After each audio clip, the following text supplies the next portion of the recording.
በብዙዎች ዘንድ ተወዳጇ ቲክቶከር ጃኒ እስር ቤት ልትገባ ትችላለች ተባለ። በኢቲኤፍሲ መድረክ ላይ የተናገረችው ንግግር ትልቅ ጣጣ ውስጥ እንደከተታት ነው የተገለጸው። ጆንዬ የኔ አንበሳ ይሄው ለቅዱስ ሚካኤል ተስዬልክ ነበረ። አሁን በተሰማ ሰበር መረጃ በጅጅጋ ከተማ የተከሰተውን የቤተ ክርስቲያን ፈረሳ ተከትሎ ተጠርጣሪዎች በቁጥጥር ስር ውለዋል። የጃዊ አቡነ ገብረ መንፈስ ቅዱስ ቤተ ክርስቲያን ገብተው ውስጥ ተጸዳዱ፣ እጃቸውን ሸልሙ። የ85 ዓመት አዛውንት አባ አየለ አረጋና ባለቤታቸው እምሆይ እስከ ዳር ገና ቆርበው ትናንት ተገለዋል። ስለ ቅድስና እንዘምራለን። ቅድስና በሚያልፍበት ደጅ አልፈን አናውቅም። እሺ፣ ትልቅ ፖዚሽን ነው፣ ደግሞ ቋሚነት ነው። አዲስ አበባን በሙሉ አሁን ማለት አገር እንደመምራት ነው። እሺ፣ እንዳልከኝ ለጊዜው 100 አዘጋጅቻለሁ። ቀጣይ ደግሞ አንድ አስፈላጊነቱ ከዛም ብዬ ደግሞ ጨማምራለሁ። ጴንጤ ጋኔን ይሻላል።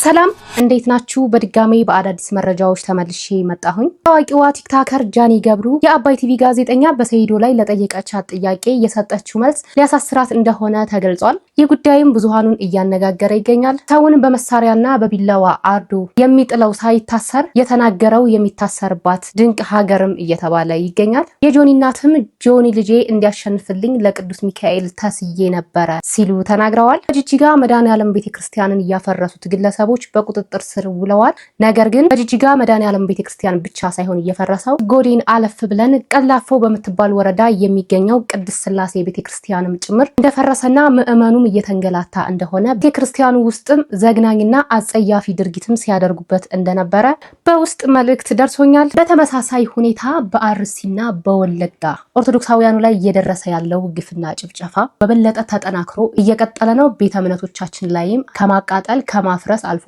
አጸያፊ ነገሮች እየተደረጉ ነው።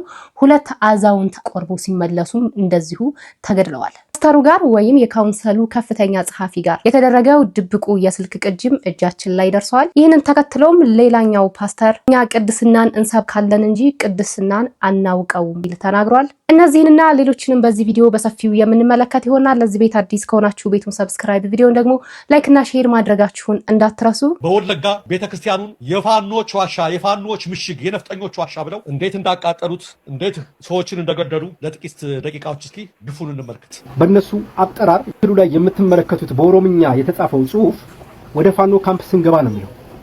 በእነሱ አጠራር የፋኖ ካምፕ ቅድስት ቤተክርስቲያን ናት ማለት።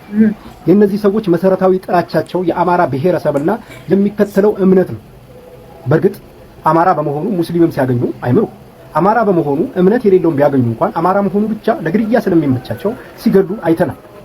ይህ ወደ ፋኖ ካምፕ ስንገባ ብለው የለቀቁትን ቪዲዮ እዚህ ላይ ካያያዝኩላችሁ በኋላ ካቃጠሉትና ካወደሙት በኋላ ደግሞ ተመልከቱት። ይህ በዚህ በኩል ታስገቢው ትቻለሽ። ከማቃጠላቸው በፊት ካቃጠሉት በኋላ ምን እንደሚመስል እዚህ ጋር በትልቁ ስላለ ብዬ ነው። ቤንዚን ነው፣ ቢጫ ጀሪካን የምታዩት በጣም የታደሰ በከፍተኛ ወጪ የተሰራ ጥንታዊ ቤተክርስቲያን ነው። እንዴት እንዳነደዱት እንድትመለከቱት ነው። መስቀሉ ውጪ ተጥሎ አየኸው? ጠቅላላ ሁሉንም ንዋየ ቅድሳቱን በሙሉ ነው እንዳያችሁት። ይሄ ሁሉ ተመልከቱት። ጠቅላላ ነቃቅለው ነው። ይሄ ደወል ቤቱን ተመልከቱ። ጥሏቸዋል። የገዳ ኮማንዶ ኦርቶዶክስን ተመልከቱ። ቤተ መቅደስ አልቀረም። ተመልከቱ። ያያችሁ ነው። እነ ጀዋር ሊያዳፍሩት እየሞከሩ ያለው ሰሞኑን ሁሉም አንድ ሆነዋል። በነገራችን ላይ ሁሉም ናቸው አንድ የሆኑት። ያዳፍሩት የሞከሩት እያድበሰበሱት ያሉት የማይነግሩን ቃጠሎ ይሄ ነውና ቤተክርስቲያን፣ ቅድስት ቤተክርስቲያን ይሄን ነገር አደረጉት። ሰሞኑን ራቁታቸውን አይታችኋል። አንድ አባት ተገድለው ነበረ። ቤተሰቦቻቸውን ለሀዘን ብዙዎች እየደረሷቸው ነው። የእሳቸውን ፎቶ ደርሶናል። ራቁታቸውን አድርገው አርደው የገደሏቸው ማለት ነው፣ የጣሏቸው አባሆይ ማለት ናቸው። ፎቶቸው አለ አይደል? ደርሶ እነዚህ ናቸው። እኒህ አባት ናቸው። አይታችኋቸዋል። ትናንትና ራቁታቸውን እርቃናቸውን አድርገው የገደሏቸው አባት እኚህ ናቸው። ጊዜውን እንድትመለከቱት ብዬ ነው። በቤተክርስቲያን ላይ ግን የደረሰው ግፍ ይሄ ብቻ አይደለም፣ ይቀጥላል። በጣም በሚገርም ሁኔታ ምንም ነገር ይሁን አገራችን ላይ ምንም አይነት ጉዳይ ይፈጠር ታርጌት ተደርጎ የሚጠቃው አንገቱ ላይ መስቀል ያደረገው አካል የኦርቶዶክሳውያን ቤተ እምነት ወይም ቤተ ክርስቲያን ሁሉም ሰው ሊያስተውል የሚገባው አሁን እነዚህ ሰዎች እንግዲህ ቤተክርስቲያኗን የፋኖዎች ምሽግ ላይ እየገባን ነው ብለው ነው ሲገቡ እያፈረሱት ያሉት ማለት ነው። ሲገቡ ገብተው እያፈረሱ ያሉት። እዚህ ለማውራት ቢዘገንነኝም አወራዋለሁኝ። ትናንትና ወለጋ ሀይ ነገር ሲቀጣጠል አረሲ ሽርካ ሁሌ ክርስቲያኖች ኦርቶዶክሶች በሚገደሉበት ላይ ፎቶግራፉ አለ መትልከልሻለሁ። ይሄውላችሁ ይሄ ቤተክርስቲያን ማለት ነው። በተመሳሳይ ቀን ትናንትና በሽርካ ወረዳ ጀዊ ዋጩ ቀበሌ የጃዊ አቡነ ገብረ መንፈስ ቅዱስ ቤተክርስቲያን አክራሪዎቹ እንደገና ትናንት ተነሱ። የሃይማኖት አክራሪዎች ተነሱና ጥቃት ፈጸሙ። ግን ይሄ ብቻ አይደለም የሚዘገንነው። እዚህ ይቅርታ ለምናገረው ቃል ተመልካቾቻችን ገብተው ውስጡ ተጸዳዱ፣ ሽንታቸውን ሸኑበት። ይህ ቤተክርስቲያን ራሱ እንዲህ አይነት ጥቃት ሲፈጸምበት ሁለተኛው በዚህ ወር ተብሏል እና በየካቲት ወርም ተሰብሮ ነበር ባለፈው ጊዜ ማለት ነው። ቤተክርስቲያኑ እንደዚህ አይነት ጥቃት ሲፈጸምበት ሁለተኛ ጊዜ ነው። ያ ማለት የመጀመሪያው ዙር ላይ ምንም አይነት እርምጃ አይወሰድም፣ ስለዚህ ምንም አያመጡም፣ የፈለግነው እናደርጋለን ብለው ሁለተኛ ዙር ላይ መጡ ማለት ነው። ታዲያ ቤተክርስቲያን ሲፈርስ የሚሰጠን ምላሽ ቤተክርስቲያን ይሰራል ነው። ቤተክርስቲያኑ እንደገና ይሰራል ነው። ከመፍረሱ በፊት ለምንድን ነው የማይደረስለት? የሞቱት ምዕመናንስ ይመለሳሉ? ምዕመኖችስ ምንድን ነው የሚሆኑት? ከተሰራ በኋላስ ማን ነው እዛ ቤተክርስቲያን ላይ የሚገባው የሚወጣው የሚያስቀድሰው? ለምንድን ነው ቤተ ክህነት ዝም የሚለው? ለምንድን ነው ከላይ ያሉት አካል ዝም የሚሉት? ቤተክርስቲያን ሌላ ስም ተሰጥቷት እየተቃጠለች እንደ ችቦ እየነደደች ትገኛለች። እነዚህ ፋኖች ባይኖር እንኳን ቤተክርስቲያን ለመንደድ አርፋ ታውቃለች እንዴ? ይሄ እኮ ምክንያት ተደርጎ የተሰጠው ነው። ከዚህ በፊት አልነደደም? ከዚህ በፊት አልተቃጠለም? አርብስ ላይ አልተቃጠለም? ስለዚህ ይሄ ምክንያት ሊሆን አይችልም። ስም ነው የተሰጠው። በሚዲያ ደረጃ እንኳን አይዘገብም። እንደዚሁ አድርገውት ነበረ። የተደራጀ የተቀናጀ ነው። እዛ ጋር አድርገው ይሄን ነገር አደረጉት። ህዝቡ አዝኖ ነው እየተመለከተ ነው ይሄን የተደረገው ማለት ነው። ይህ እንስሳዊ ባህሪ፣ አራዊታዊ ባህሪ በእናቶች በህፃናት በቤተክርስቲያን ላይ ይበረታል። ቅድም የፈሪ ያልኳችሁ የፈሪ ብትር ነፍሰ ጡሮች እናቶች የተለያየ ነገር ነው። ይሄ ብቻ አይደለም ተመልካቾቻችን፣ ይሄ ብቻ ሳይሆን ሁለት አዛውንት አባትና እናቶች የ85 ዓመት አዛውንት አባ አየለ አረጋና ባለቤታቸው እምሆይ እስከ ዳር ገላው ቆርበው የእግዚአብሔርን ጥሪ ወደ አምላካቸው መሄጃቸውን በሰላማዊ መንገድ የሚከታተሉ የ85 ዓመት ናቸው። ሰውየው ባለቤታቸው እምሆይ ናቸው። አባትየው አቦይ ነው። ምን ያደርጉናል ብለው በህይወት ቢኖሩ ባይኖሩ ምን እንደሚያደርጓቸው ጥላቻ እንድትመለከቱ ነው። ጥላቻው ሃይማኖት ላይ እነሱን ገድለው ሊጸድቁ ማለት ነው። እነዚህን አዛውንቶች ትናንት ተገድለዋል። ተመልካቾቻችን ጋሪዮሻዊ አደገኛ ነገር በኢትዮጵያ ታሪክ ተሰምቶ ታይቶ የማይታወቅ ከጥንት ጀምሮ የመጣብን ጉድ ማለት ነው። አራዊት እናንተ ስለ ሩዋንዳ ታወራዳችሁ። የሆነ ጥቂት ወጥንት ነው። ጉድ እኮ ነው። ወለጋ ላይ ጉድ እኮ ነው። አርሲ ላይ ከጥቃቱ የተረፉትን የዓይን እማኞች ራሱ እንደገለጹት ሌሎች በርካታዎች ተገድለውብናል። እነዚህን ሁለት አባትና እናቶች አዛውንቶች ጨምሮ እነዛኞችን መቅበር አልቻልንም። መከላከያ ሰራዊቱና ጎዳ ኮማንዶ በእነዚህ ኃይሎች ተጠንፈው ስለታማ የጦር መሳሪያ ታጥቀው የሚንቀሳቀሱ የቄሮ ቡድኖች አካባቢ ሆነው እያዩ ነው፣ እየፈጸሙና እያስፈጸሙ። ሌላው ቀርቶ ያልሞቱትን ቁስለኞችን ማንሳት አልቻልንም። አስከሬኑን መቅበር አልቻልንም። ጨፍጫፊዎቹ ከአካባቢው ለቀው እንቅስቃሴ ሲያደርጉ ተከታትለን ቁስለኞችን ለማንሳትና አስከሬን ለመቅበር ሞክረን የነበረ ቢሆንም ወዲያውኑ ተመለሱብን እና ሳንቀብራቸው ሳናነሳቸው ሸሽ። እየተፈጸመ ያለውን ነገር ጉድ ተመልከቱት። ተሰምቶ የማይታወቅ ጉድ ነው። ምንድን ነው የሚባለው? ምን አይነት አውሬ ተፈቶ ተለቀቀ ነው? ከየት መጣ አውሬው ዘንዶው? ምንድን ነው ይሆን ያለው? የኢትዮጵያዊነት እሴት ይሄ ነው ወይ? እንዴ ጠላቱን እኮ የሚሸልም አባት ነው ያለን እኮ። ጠላቱን ጀግና ሆነ ብሎ እኮ የሚባርክ ነው። የማረከውን እኮ ተንከባክቦ ቁስል አጥቦ የሚልክ ነው። እኛ ተዛ ነው የናጺ ምኒልክን ታሪክ የምናውቀው። ቁስለኞችን አትንኩ እኮ ነው የሚባለው። እንዴ ኢትዮጵያ እኮ ተለወጠች ተመልካቾቻችን። የኢትዮጵያ መልክ እኮ ተለወጠ። በጣም እኮ ዘግናኝ ነገር ነው እየሆነ ያለው። በጣም አሳዛኙ ነገር ከአንድ መንደር ብቻ 22 ንጹሃን እየተገደሉ ያሉት በተለያዩ ቦታዎች ላይ። በጣም የሚያሳዝነው ሁላችሁም እንደምትመለከቱት የአብይን መንግስት የሚቃወሙ መስለው የቆዩ የኦሮሞ ጽንፈኛ አክቲቪስቶች፣ ሚዲያዎች ነው ኤምኤን በውጭ ሀገር በዲያስፖራ ያሉ አፋብን ቢዛሞ ክፍለ ጦር ያሻሰይድ ክፍለ ጦር ልክ በመከላከያውና በኦሮሚያ ልዩ ኃይል ላይ ከባድ ድል ሲያደርስ ተበሳጩ። ይሄ ጥቃት እንዲፈጸም ቀሰቀሱ። መከላከያ በመሸነፉ እንደ ግርሳት ፈጃቸው። ዛሬ ይጨፍራሉ በዚህ በንጹሃን እልቂት በቤተክርስቲያን መፍረስ። መከላከያ ሲመታ ጀነራል ሲመታ ግን ሌላ የሴራ ትንታኔ ውስጥ ገቡ። አሟቸው፣ ፈጃቸው፣ አመማቸው፣ በቃ አሳቀቃቸው። አንድ ናቸው። በአሁኑ ሰዓት ከትንሽ እስከ ትልቅ ከሊቅ እስከ ደቂቅ በአማራና በትግራይ ተወላጆች ላይ ወለጋ ላይ ከፍተኛ አንገታቸውን አቀርቅረው ያን እንዳልሰሙ ሌላ ነገር እያሰራጩ ይገኛሉ። ይሄን ለማዳፈር እነሱ ናቸው አብረው ያቀጣጠሉት ከኦህዴድ ጋር። ሁሉም አንድ ናቸው፣ በፖለቲካ የሚንቀሳቀሱት ማለት ነው። ህዝቡን እያልኩ አይደል። አብይን የሚቃወሙ የመሰሉትም ማንም ብትሉትም ምናምን እዚህ ውጭ አንድ ውሸታሞች ናቸው። ሊሸነፉ የመሰላቸው ሲመስል መንግስት ከኛ ልትሄድ ነው ብለው እካምፓቸው ውስጥ ነው እንደ እብድ ነው ያደረጋቸው። የውሸት ትንታኔ ነው። ከውሸት ኪሳቸው ከውሸት ቋታቸው እያወጡ መረጃ አለኝ እያሉ ስም ሊያጠፉ ይተባባሉ። አንገብግቧቸው ያው ያቀዱትና እያሳኩ ይገኛል። ይህን ኃይል ነው አደገኛ ኃይል ነው ያለው። ይሄ እያንዳንዱ ኢትዮጵያዊ ሊሰማው ሊመክተው የሚገባ ኃይል። ስለነማን እንደሚያወራ መቼም ግልጽ ነው። ራሳቸው እሳቱን ይለኩሱትና ራሳቸው ነገሩን ያስጀምሩትና ከዛ ደግሞ ተቆርቋሪ መስለው በሚዲያ መተው ይነግሩናል። ከዚህ በፊትም እኔ ሰርችበታለሁ። የነገሩ መንስኤ ሲጀመር እነማን ሆኑና ያሳዝናል። መቼ ነው ፊት የሚዞረው? መቼ ነው በቃ የምንባለው? ስንት ሰው ከሞተ በኋላ ነው? የስንት ሰው እንባ ከፈሰሰ በኋላ ነው? ስንት ቤተክርስቲያን ከተቃጠለ በኋላ ነው? ማን ነው ደርሶ ይህንን ጉዳይ የሚያስታግስልን? ስንት ዓመት ተቆጠረ። የዘንድሮ ብቻ አይደለም፣ ያምና ብቻም አይደለም፣ የታች አምና ብቻም አይደለም፣ የቆየ ነው ይሄ ጉዳይ። እስካሁን አቤት ህዝቤ ምን ሆነህ ነው ብሎ የሚሰማለት እንባውን የሚያበስለት ኃይል አጥቷል። እንደሌላ ዜጋ ተቆጥሯል። ወገኖቻችን ወደ ስደት ወደ ሌላ ሀገር ሂደው ስደት ጠይቀው ተከብረው ይኖራሉ። በሀገራቸው ግን በዚህ ልክ እየተዋረዱ ፎቶ ብትመለከቱ ቪዲዮ ብትመለከቱ አትችሉም። ማየት እንዲህ ማየት አይቻልም። ስለዚህ አንድ ሰው የሆነ ሰው በራሱ ሊያዩ አይችልም። ቢጀምረው እንኳን መጨረስ አይችልም።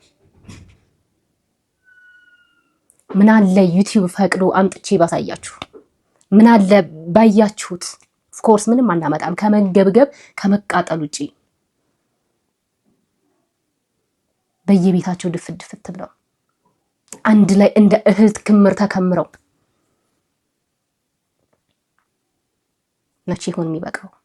መቼ ይሁን እግዚአብሔር በቃችሁ የሚለን? 16 2018 ዓ.ም አርሲ ሸርካ ወረዳ የፍልሰታ ፍቺ ጋዶ ማርያም ማህሌት አዳር ላይ የነበሩ ታታሪ ገበሬ ወጣት ዲያቆናት ኃይልዬ የበላቸውና ቤተሰቡ የነበሩ ሁለት ወጣቶች ከቤተክርስቲያን ግቢ ለውትድርና በሚል በመንግስት ታጣቂዎች ታፍሰው መወሰዳቸውን ለቤተሰብ ቅርብ የሆኑ የመረጃ ምንጮች ለሚስ አረጋግጠዋል።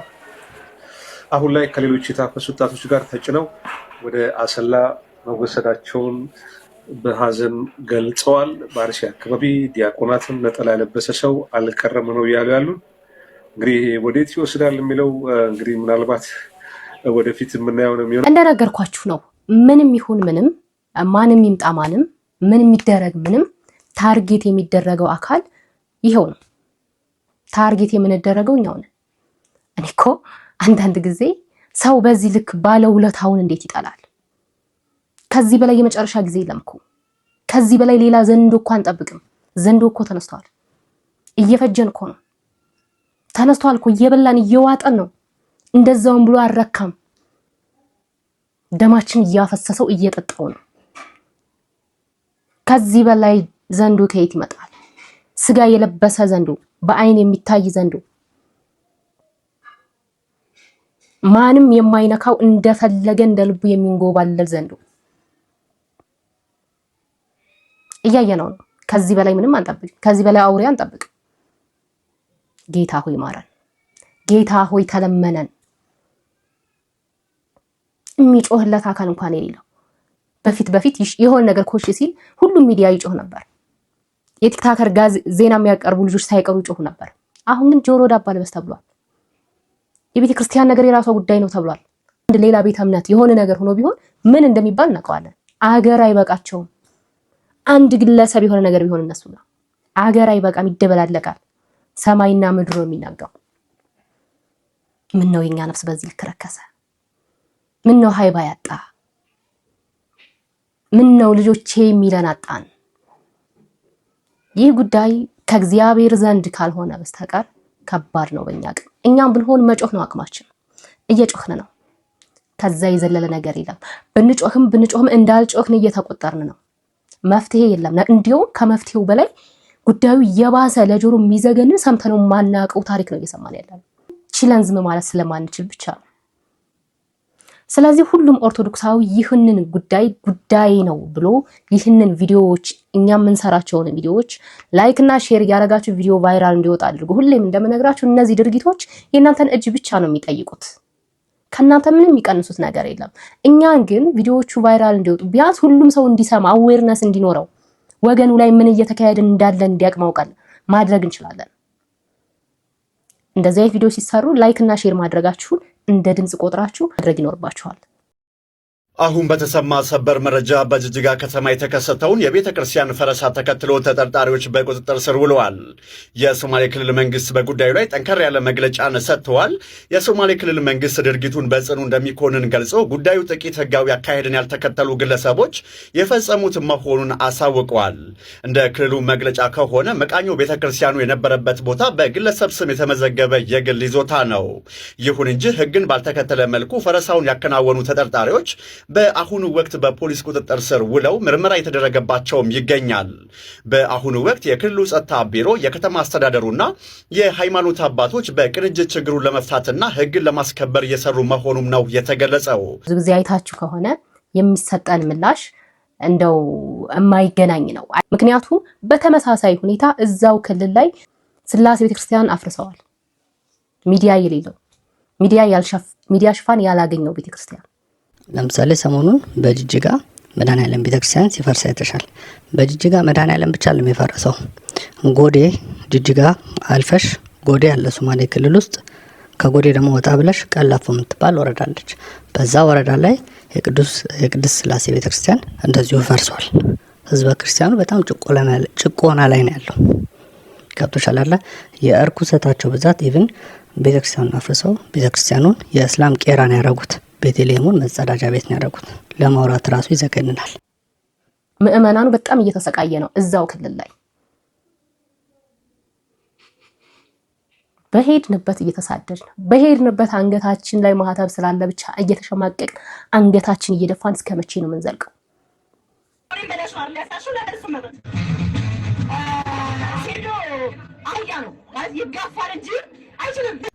የጃኒ ንግግር በስድብና ማዋረድ ወንጀል ሊያሳስር የሚችል ነው ወይ? እንዲቆያችሁ ጠበቃ ስፍራ አስፈነኝ የመረጃ ለብዙዎች እንዲደርስ ፕሊስ ኮፒ ሊንክ ሪፖስት አድርጉልኝ። እንግዲህ በትናንትናው ዕለት ኢቲኤፍሲ 2 ውድድር መካሄዱ ይታወቃል። ከዛ ጋር በተገናኘ ጃኒ ሰጠችው የተባለውን ኮሜንት በአባይ ቲቪ የተለቀቀ ነው ተብሎ ብዙ ሰዎች ልካችሁልኝ ይሄ ነገር ከህግ አንጻር እንዴት ይታያል፣ እንደው ሌሎችም እንዲማሩበት አንድ ነገር ብትይ ብላችሁኛል። እንግዲህ በንግግሩ ሁለት አይነት አመለካከት ነው የማየው። በአንድ በኩል እንደ አህያ ነው የሚራገጠው፣ የሚጠቀማቸው ቴክኒኮች የመጋፋትና የመረጋገጥ ስለሆነ ሊያሸንፍ አይችልም ብዬ ነው ብሩን ያስያዝኩት ነው የምትለው ነው። በሌላ በኩል ደግሞ አህያ ብለዋለች የሚል ነው። እንግዲህ የንግቷ ከአውዱን በምናይበት ሰዓት ከኮንቴክስቱም አንጻር የችሎታውን የጆኒንና የሴዶን የማነጻጸር ይመስላል እና እንደ አህያ የሚል አይነት አገላለጽ የተጠቀመች ነው የሚመስለው። እንደ አህያ የሚል አገላለጽ ከሆነ በቀጥታ ስድብና ማዋረድ ላይሆን ይችላል።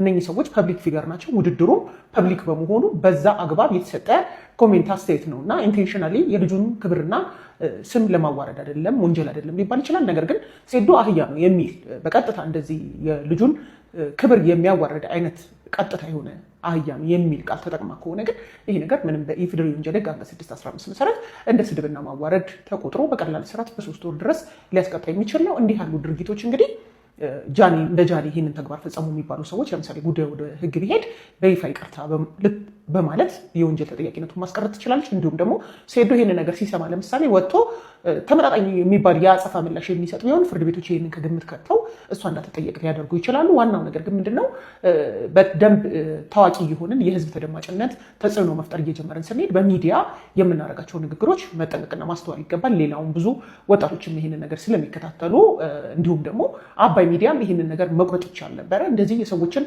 ክብር ሊያዋርድና ሊነካ ይችላል የሚባሉ ንግግሮችን ሳይቆርጡ በቀጥታ መልቀቅ የሚዲያውን ኢቲክስም ጥያቄዎች ሊከትም ይችላልና ልጅቷንም ላላስፈላጊ ውዝግብና ሌላ እንትኑስ የሚከት ስለሆነ በዚህ መልኩ ሊታይ ይችላል እና ተገቢውን ጥንቃቄ እናደርግ። መሰል ጠቃሚ መረጃዎችን ታገኙ እና አካውንቴን ይከታተሉ። አመሰግናለሁ። እንደሰማችሁት ነው። ይህ ጉዳይ ብዙሃንን አስቆጥቷል። ምክንያቱም ምድራችን ላይ እየተፈጠረ ያለውን ሁኔታ እያየን ነው፣ በተለይ ኦርቶዶክሳውያኑ ላይ ማለት ነው። እንደገናም ደግሞ ሴቶች ላይ እየደረሰ ያለው ጥቃትም ከባድ ነው። እናም ብዙዎቹም ይቺ አገራችን ኢትዮጵያ በሰይፍና በመሳሪያ ሰዎችን የሚገሉትን ሳይሆን በንግግር እየተናገሩትን ታሳዳለች እያሉ ይገኛሉ። በዚሁ አያይዘን እኛም ጠበቃዎቻችንን እንጠይቃለን። ሰውን በማንነቱ ምክንያት ብቻ ማሳደድ፣ ማረድ፣ ማንገላታትስ ምን አይነት ቅጣት ነው የሚያስቀጣው? መቼ ነው በዚህ ጉዳይ ላይ የምትሰሩት? ጠበቃዎቻችን የሆነ ነገር ኮሽ ሲል ግንዛቤ ይሰጡናል። በጣም አሪፍ ነው፣ እሱን ነገር አደንቃለሁ። ነገር ግን ትልቅ ነገር ሲገረሰስ ዝምታን እየመረጡ ነው። ይሄ ጉዳይም እንደዚህ አይነት ቅጣትን ያስከትላል ብለው እየመጡ አይደለም። ይህ ደግሞ ያስተዛዝበናል። ጆንዬ የኔ አንበሳ ይሄው ለቅዱስ ሚካኤል ተስዬልክ ነበረ። ስለቴ ደርሶ ቁጭ ብዬ ሌሊት እያየሁ ይኸው ከሌሊቱ 9 ሰዓት ሻማ አብርቼልሃለሁ ለሚካኤል የኔ ጀግና። አንጠባጠብከው፣ ጠፈጠፍከው። ሴዶዬ በሚቀጥለው ምላስ አታብዛ፣ ለወደፊቱ ጀግና ትሆናለህ። መቼም ይህንን ጨዋታ ሃይማኖታዊ ልናደርገው አይገባም፣ ሃይማኖታዊም አይደለም። ጨዋታውን አምጥቶ ሃይማኖት ጋር ማላተምም አላዋቂነትን ነው የሚያሳየው። ነገር ግን እንደው እኚህ እናት ለጆኒ ታስዬ ነበረ ብለዋል። ደግሞ በተቃራኒው ሰይዶ በድግምት ነው ወይም በመተት ነው የሚያሸንፈኝ ብሎ ቀድሞ ተናግሮ ነበር፣ ወይም ድግምት እያሰራ ይገባል ብሎ ነበርና ያን ጉዳይ ግልጽ ለማድረግ ነው እናቱ ሚካኤል ስር ተደፍተው እየጸለዩና ስለትም ጭምር ተስለውለት እንደነበረ በግልጽ ተናግረዋል። ሌላኛው ማነጋገሪያ የሆነው ደግሞ በፓስተሩ ወይንም በካውንስሉ ዋና ጸሐፊና በአንድ ሰው የተደረገ የስልክ ልውውጥ ነው። እሱን እንመልከት። አሁን ደውሎልኝ ነበር ፓስተር ማነው ፕሮፌሰር ወደ ደብረ ዘይት ለመሄድ ጋርመንት ጋር ጠብቀኝ ብሎ እዛ እየጠበኩት ነው። ምንድን ነው ተጋሩ? ለምን አላወኩም። ያው እነሱ እንግዲህ ያው እንደምታውቀው በጣም የተወሳሰቡ ናቸው። አዎ እኔ ምንም ያው በዛ ጉዳይ ላይ አወራን ነው አካል ያለ። ኦኬ ግን ምንድን ነው መሰለህ? እሺ ትልቅ ፖዚሽን ነው ደግሞ ቋሚነት ነው። እሺ እንትን ሹመት አይደለም። እሺ አዲስ አበባን በሙሉ አሁን ማለት ሀገር እንደመምራት ነው ማለት ነው። እሺ ስለዚህ እኔ በደንብ እንትን በል ተነጋገሩና አዎ ምንም አድርገህ እንትን በለው። አሁን ያው ፋይናሊ እኔ ጋር ይመጣሉ ለውሳኔ። ትክክል ነው። እኔ ደግሞ ዋይት ነው አሁን ከእኔ ከሚሄድ ከእነሱ ይምጣ ጥያቄው። ትክክል ነው። ስለኔም ካነሳለህ አንተ ምን ትላለህ መሰለህ? እሺ እኔ ከምናገር እናንተ ብትነግሩት ይሻላል። አዎ ትክክል። ደውሎ እንዲነግርህ ላልክ። አዎ ደውልና ለፓስተር እንዲህ ያስበናል ማለት አለበት። አንተ ምን ትላለህ ባለው እና በለው። አሁን እነሱ ሲመጣ ነው ተው። በጣም ጥሩ። ከዛ ቆይ እኔ ደግሞ ተመካክሬ እነግራቸዋለሁ ብዬ ከዛ በቃ እሱና ቄስ አፋሙን ጠርቼ ከዛ ደስኩላለሁ። በጣም ጥሩ። በቃ ይኸው አሁን አወራለሁ። ጨርሱ። ይሄ ግን እንዳያመልጠኝ። አያመልጠኝም። ብሩ ከጠየቀኝ ትራንስፈር ላድርግለት። ምን ጥያቄ አለ?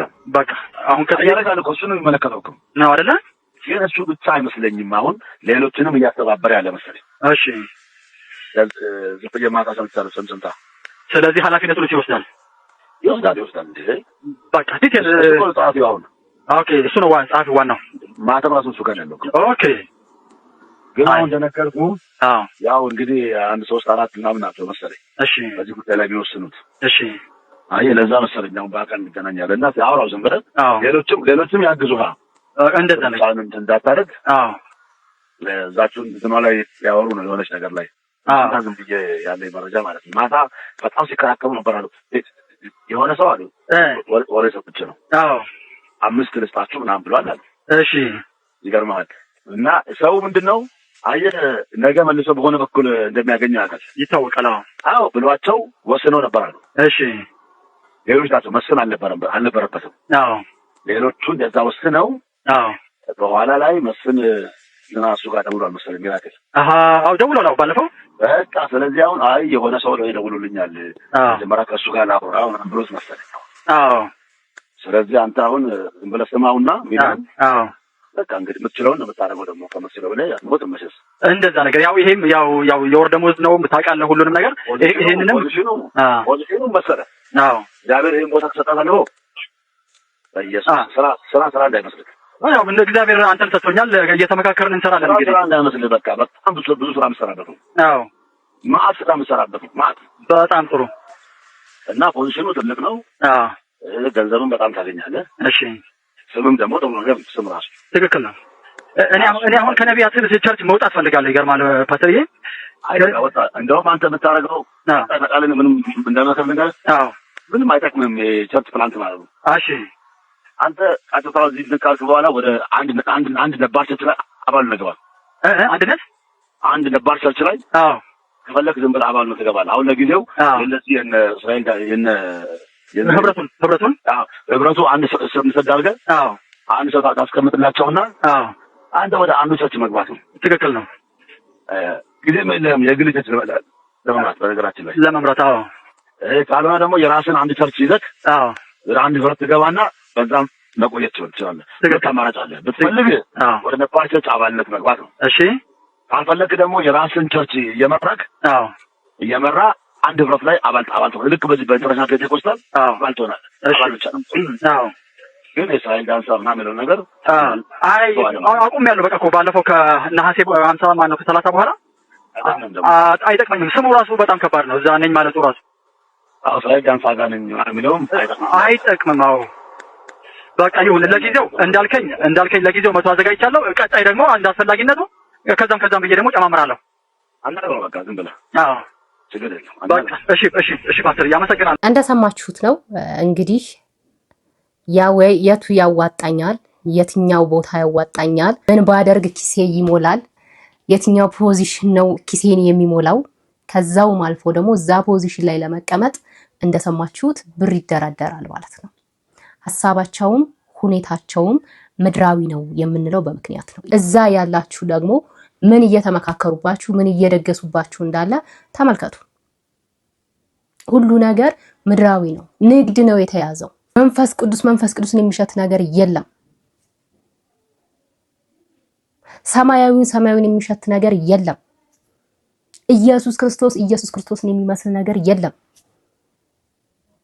በአፋቸው ብቻ ኢየሱስ ያድናል እያሉ መጮህ ብቻ ነው። አንድ አባት ምን ሲሉ ሰማ፣ ኢየሱስ ያድናል ሲሉ ኢየሱስ ያድናል ብቻ አይደለም፣ ኢየሱስ ይገላልም ጭምር፣ ኢየሱስ ይቀጣልም ጭምር፣ ኢየሱስ ይፈርዳልም ጭምር ሲሉ ሰምቻቸዋለሁ።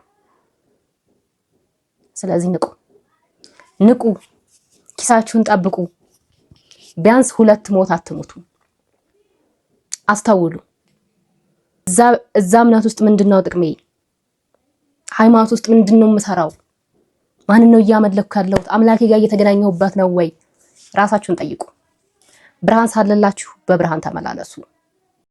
ስለ ቅድስና እንዘምራለን። ቅድስና በሚያልፍበት ደጅ አልፈን አናውቅም። ስለ ፍቅር እንሰብካለን። ፍቅርና እኛ ለዘላለም የተጋጨን ከሰንበት እስከ ሰንበት ተሰቅላችሁ የምትውሉ አገልጋዮች፣ እናንተ ነጋዴ አገልጋዮች ነቢያትን ብላችሁ ከጅንዲ ከጨረባ መገለጥ የምታመጣው ጮቤ የምታስረግጡ እናንተ የደም ነጋዴዎች፣ ነፍሰ ገዳዮች፣ ነፍሰ በላዎች ያልኖራችሁትን የምትሰብኩ እናንተ የውሸት ሰባኪዎች፣ የማታውቁትን ኢየሱስ የምትዘምሩ ዘማሪዎች ኑሩ። መጀመሪያ ኢየሱስን በመኖር አሳዩ። መጽሐፍ ቅዱስ ትምህርት ቤት ተምራል። በመኖር አሳዩ። በወሬ አትንገረኝ። በግዕዝኛም አትንገረኝ፣ በላትንኛም አትንገረኝ፣ በአማርኛም አትንገረኝ። በህይወት አሳየን። ህይወት ቋንቋ አላት። ህይወት ድምፅ አላት። ህይወት ንግግር አላት። ህይወት ይስበኛል። አታዋክበኝ፣ ግራ አታገባኝ። በሽብሸባ በትርምስ በምናምን ማኗት አስነካኝ። ቀስ ብለህ ለጥ ብለህ በተረጋጋ ድምፅ ኢየሱስን በመኖር አሳይ። ውጤት እንዳሰርቁ ሌብነት ነው።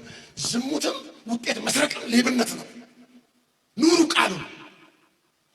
ካቃተ ሌላ ነገር ስራ። አትሸውድ፣ አታታለን። እውነት እውነት ነው። ጽድቅ ጽድቅ ነው። ክብር ክብር ነው። መተለቅ በእግዚአብሔር ነው። አምታቶ አጋጅቶ የለም። በዛና በዚህ የሚባል የለም። ተወላግዶ ክብር የለም። እያጋጩ በረከት የለም። በረከት ኢየሱስ ነው። ጮህና አሜን በለኝ። በሩ አንድ ነው። መግቢያው አንድ ነው። እኛ በር አንድ ነው። የሌቦች ነው ብዙ። የኛ መኖሪያ አንድ ነው። የኛ መከበሪያ አንድ ነው። እሱም ኢየሱስ ይባላል። ድምጻችሁን ከፍ አድርጉና ኢየሱስ በሉ። በመኖር ተገለጡ። ፋሬሶች በመኖር ተገለጡ። በመኖር ተጽዕኖ ለማምጣት ቃል ኪዳን አዲሱ በማንበረብ አይደለም፣ በኮንፈረንስ አይደለም፣ በግርግር አይደለም፣ በመኖር አሁን በፋሬስ ያላችሁ ወጣቶች በመስሪያ ቤታችሁ መኖር ጀምሩ። ሌብነትን አስቀሩ። ከፈለጋችሁ ስልጣናችሁ ገደል ይግባ። ማስተባበራችሁ አፈር ይብላ። ጴንጤ ጋኔን ይሻላል። ትልቅና ትንሽ የሚባል ጋኔን አለ አይደል? በጣም ጌታችን ወዝንቱ ዘመድ እየወጹ ዘንበለ በጾም በጸሎት አለ አይደል? ሐዋርያት ሌላውን ጋኔን ሲያስለቅቁ ቆይቶ አንዱም ቢያላቸው አይደለም የከፋ ጋኔን አለ ማለት ነው። እንደዚያ ማለት ነው። ስለዚህ ጋኔን ነው፣ ሰይጣን ነው፣ ክፉ ነው፣ አረመኔ ነው፣ ርኩስ ነው። ነገር ግን ለካ ከሱ የሚከፋም አለ። እነሱ ማን ናቸው ከተባለ አስባችሁታል? ሰው አህዛቡ ነው ፈጣሪያችንን ቢሳደቡ ሁለቱ ስባት ባላስገረመን የኖረ ነው። የጥንት ነው። የአባት ይባላል። የኛ አባት ሳይሆን የነሱ የአባታቸው ለማለት ነው። እንዴት ክርስቲያን ነው ብሎ ሰው አምላክ እናትን ይሳደባል? የሌላውን ሰው ጉድፍ ለማውጣት ከመሮጣችሁ በፊት የራሳችሁ ቤት ውስጥ ያለውን አይናችሁ ላይ ያለውን ምሰሷችሁን አውጡ፣ ንቀሉ። ይህንን ይዘው የኛም ቤት እንፈትፍት ብለው አይናቸውን አፍጠው ሊመጡ ይፈልጋሉ። አይ እንደዚህ አይነት ችግር አለ፣ እንደዚህ ናቸው እያሉ እኛ ጋር መጣው እኛኑ ሊወቅሱ ይፈልጋሉ። እነዚህ ሰዎች ማለት ነው። ስለዚህ አጣሩ። ስለዚህ ያለውን ነገር እዩ። እኔ ቪዲዮዎችን የምሰራው አብዛኛውን ልጆች አላችሁ፣ እዚህ ጋር የምትከታተሉ ልጆች አላችሁ፣ ለእናንተ ነው። ፕሮግራም ሳዘጋጅም ጊዜም ኦርቶዶክሳውያን እንደማስበው ሁሉ እናንተንም አስቤ ነው ማዘጋጀው። ምን አይነት የሚጠቅም ነገር ይዤላችሁ ልሂድ ለነሱ ብዬ ነው። አይናቸውን የሚገልጥ ነገር ምን እንዳምጣላቸው። እግዚአብሔር በየት በኩል ወደ ብርሃኑ እንደሚጠራቸው አታውቁም። ለዛ ነው ፕሮግራማችን ይህን ይመስል ነበረ። በቆይታችን እንዳተረፋችሁበት አልጠራጠርም። በሌላ በአዲስ ቪዲዮ ተመልሼ እስከመመጣ ድረስ ለዚህ ቤት አዲስ ከሆናችሁ ቤቱን ሰብስክራይብ፣ ቪዲዮን ደግሞ ላይክ እና ሼር ማድረጋችሁን እንዳትረሱ። እግዚአብሔር አምላክ ኢትዮጵያ ሀገራችንና ኦርቶዶክስ ሃይማኖታችንን ይጠብቅልን። ቸር ቆዩ።